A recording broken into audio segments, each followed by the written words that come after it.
कोई संत आपके साथ अन्याय नहीं कर सकता और ना ही कोई भगवान किसी भक्त के साथ अन्याय करते हैं। लेकिन आप लोगों में से बहुत सारे लोगों को मैं देखती हूँ सोशल मीडिया पर, जब कोई संत किसी अमीर इंसान का रिस्पेक्ट करता है, माला पहनाता है, तो वहाँ पर आप लोग कमेंट करते हैं कि गरीबों को क्यों नहीं कोई पूछता, गरीबों के साथ तो बड़ा गलत व्यवहार होता है। और इस तरह के जो कमेंट होते हैं उसका प्रभाव क्या होता है और रिजल्ट किस तरह का होता है ये भी जानेंगे, और भगवान किस तरह से न्याय करते हैं इन सभी चीज़ों का वो भी बताऊंगी मैं अपने एक रियल एक्सपीरियंस के साथ। तो चलिए शुरू करते हैं और बताती हूँ आपको कि आज मैं क्या लेकर आई हूँ आपके लिए। नमस्ते दोस्तों, मैं हूँ अनुपमा और आप देख रहे हैं सोशल शिफ्ट। तो आज के वीडियो में मैं बताने वाली हूँ कि भगवान ना तो अमीर देखते हैं, ना तो गरीब देखते हैं, ना तो धन दौलत, उन्हीं का सारा खेला है, तो वो क्यों भेदभाव करेंगे। और इसी तरह से कोई जागृत, कोई रियल संत है वो भी नहीं करेंगे। लेकिन कभी कभी क्या होता है कि संतों की कोई मर्यादा होती है। जैसे कोई करोड़पति अरबपति आ गया उनके सामने तो उसका रिस्पेक्ट करना बनता है। जैसे कि लाखों करोड़ों लोगों को एक एक का वो नहीं कर पाते, और इसी वजह से इस तरह की चीज़ें हमारे साथ हो जाती है। देखिए, अभी रिसेंटली मैंने देखा कि मुकेश अंबानी जी को हमारे देश के एक संत रिस्पेक्ट कर रहे थे, उनके साथ गंगा स्नान किया, और वहीं पर मुझे इस तरह के कमेंट मिले जो कि ये दर्शाता है कि हम लोगों की समझ जो है वो बड़ी सीमित है।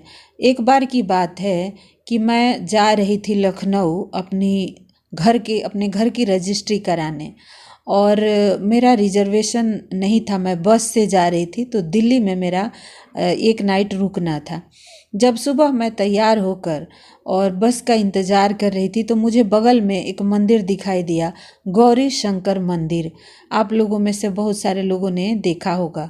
तो मैंने अपने हस्बैंड से कहा कि चलिए ना दर्शन करके आते हैं, अभी थोड़ा टाइम बचा हुआ है। तो हम लोग बहुत दुखी थे दोस्तों, क्योंकि हमारे पास पैसा नहीं था रजिस्ट्री कराने के लिए, और हमने एडवांस दे दिया था, इस वजह से हम फंस चुके थे। और ये बहुत ही लंबी कहानी है, ये सब मैं आपको नहीं बता सकती। ये सब कर्म का बंधन होता है, और आपके जीवन में कुछ चीज़ें होते हैं ना चाहते हुए भी आ जाते हैं। तो मैं और मेरे पति दोनों ही बहुत अंदर से व्यथित थे कि कैसे क्या होगा। तो मैं जब मंदिर गई तो मेरे पति देव बाहर ही बैठे रहे मंदिर के आंगन में, और मैं एक एक करके मंदिरों के मूर्तियों का दर्शन कर रही थी। उस समय बड़ी ढोल झाल के साथ आरती हो रहा था। तो माता के मंदिर के सामने जब मैं रुकी तो वहाँ पे माता का आरती हो रहा था, और पता नहीं अंदर से क्यों ऐसा लग रहा था कि मुझे एक फूल मिल जाता तो मेरा माता का आशीर्वाद मैं समझ लेती। क्योंकि मैं वहाँ पर देख रही थी कि लोग अपने बच्चों को लेकर आ रहे थे, उनको स्पेशल माला पहनाया जा रहा था, प्रसाद दिया जा रहा था। और मैं थोड़ा अंदर के तरफ गई तो वहाँ जो साफ सफाई कर रहा था कर्मचारी, उसने मेरे भाव को देखकर, मैंने उसको 11 रुपये दिए, और उसने मुझे एक अड़हुल का फूल जो गुड़हल होता है वो उठा के उसने मुझे दे दिया। वहाँ का जो पुजारी था उस कर्मचारी को इतना डांटा, पता नहीं उसे मेरे हाथ का पैसा दिख गया था या फिर क्या, उसे बहुत डांटा। और इस चीज़ को देखकर मेरे को भी झाड़ दिया उसने। मैं वहाँ से वापस चली आई और मुझे बहुत रोना आया, और मैं बोली कि ये जो पुजारी लोग हैं इनकी कितनी छोटी बुद्धि है। हमारे भगवान तो कभी अमीर और गरीब में भेदभाव करते ही नहीं है, इन लोगों के नज़र में ये सब है। और मैं आते समय मैंने कहा कि महादेव आप ही देखो ये किस तरह का कर रहे हैं।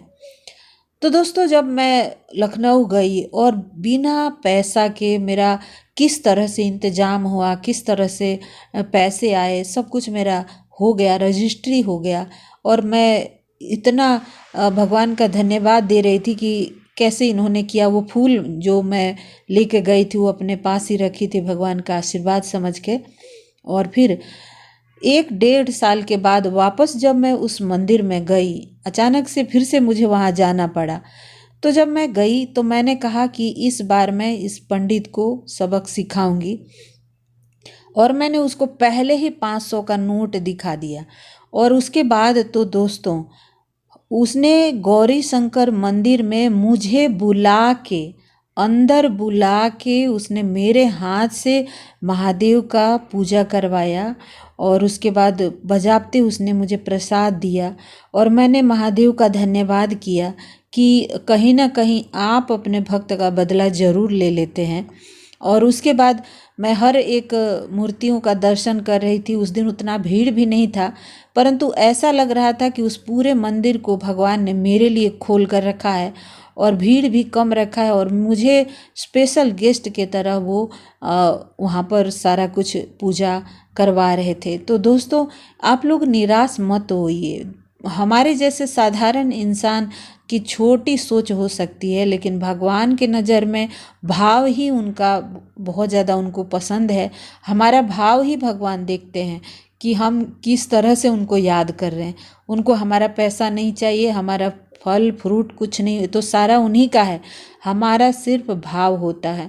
तो इसीलिए दोस्तों ये मेरी जो रियल कहानी है वो आप लोगों को थोड़ा सा हिम्मत देगा, इंस्पिरेशन देगा, इसलिए बता रही हूँ। मेरी अपनी कहानी है कि भगवान ने मुझे किस तरह से दोबारा से बुला के और बाइज्जत मुझे वहाँ पर पूजा करवाया। और धन दौलत भी था और मेरे काम भी हो गए थे। तो ईश्वर में श्रद्धा बनाए रखिए, संतों में भी श्रद्धा रखिए। जो जैसा करेगा वैसा भरेगा, हमें अपने कर्म पर ध्यान रखना चाहिए। और यही मेरा कहना है दोस्तों।